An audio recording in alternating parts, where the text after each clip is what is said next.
La Banque africaine de développement accélère la mise en œuvre de la nouvelle architecture financière africaine pour le développement, NAFAD.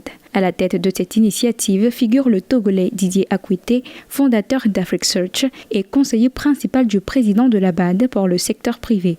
Sa mission, contribuer à réduire le déficit annuel de financement du développement africain, estimé à 400 milliards de dollars. Ça faisait de nombreuses années que les Africains également voulaient proposer une architecture qui corresponde aux besoins de l'Afrique et à ses priorités.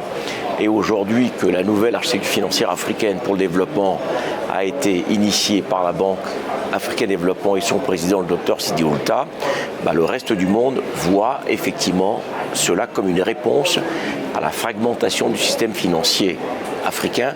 Fondateur du cabinet AfriCsearch, premier cabinet international de recrutement et de conseil en ressources humaines spécialisé sur l'Afrique depuis 1996 et pionnier du recrutement de cadres africains de haut niveau, Didier Akwete est l'une des figures influentes du monde des affaires en Afrique. Conseiller principal du président de la Banque africaine de développement pour le secteur privé, il œuvre depuis plusieurs années à la promotion de l'investissement et du capital humain africain. Son expertise auprès des entreprises, des investisseurs et des institutions du continent lui vaut aujourd'hui la coordination de la NAFAD. Cette initiative de la BAD, entrée dans sa phase opérationnelle à Abidjan en avril 2026, vise à mobiliser près de 4 000 milliards de dollars d'épargne africaine au service du développement économique. C'est relativement simple. Lorsqu'on parle d'architecture financière, il faut regarder l'architecture comme un ensemble avec des acteurs.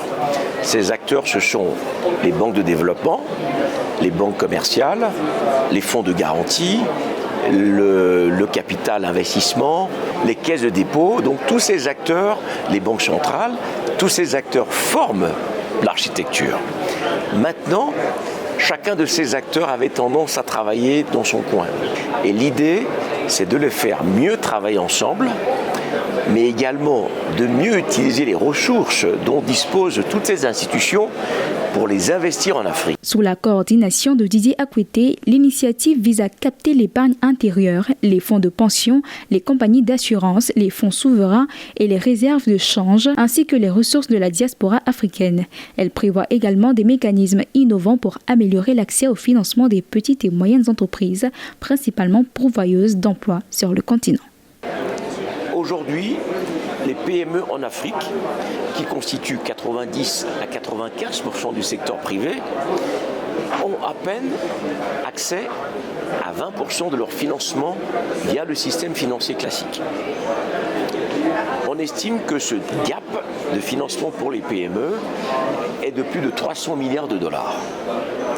Donc, si vous suivez le raisonnement, si on arrive à mobiliser des ressources domestiques en Afrique, on peut allouer ces ressources à nos banques de développement, à nos banques commerciales, à nos fonds d'investissement, aux fonds de microfinance qui vont pouvoir aller financer un peu mieux. Le processus a franchi une étape importante le 9 avril 2026 avec l'adoption du consensus d'Abidjan. Cette feuille de route de 11 points, élaborée avec les banques centrales, les investisseurs institutionnels et les acteurs des marchés financiers africains, doit servir de cadre à la mise en œuvre de la NAFAD. Reconnue pour son expertise des marchés africains et son vaste réseau d'influence dans les milieux économiques du continent, Didier Akwete se retrouve aujourd'hui au cœur d'un projet ambitieux, faire des ressources africaines le principal moteur du financement du développement et contribuer à la réalisation des objectifs de l'agenda 2063 de l'Union africaine.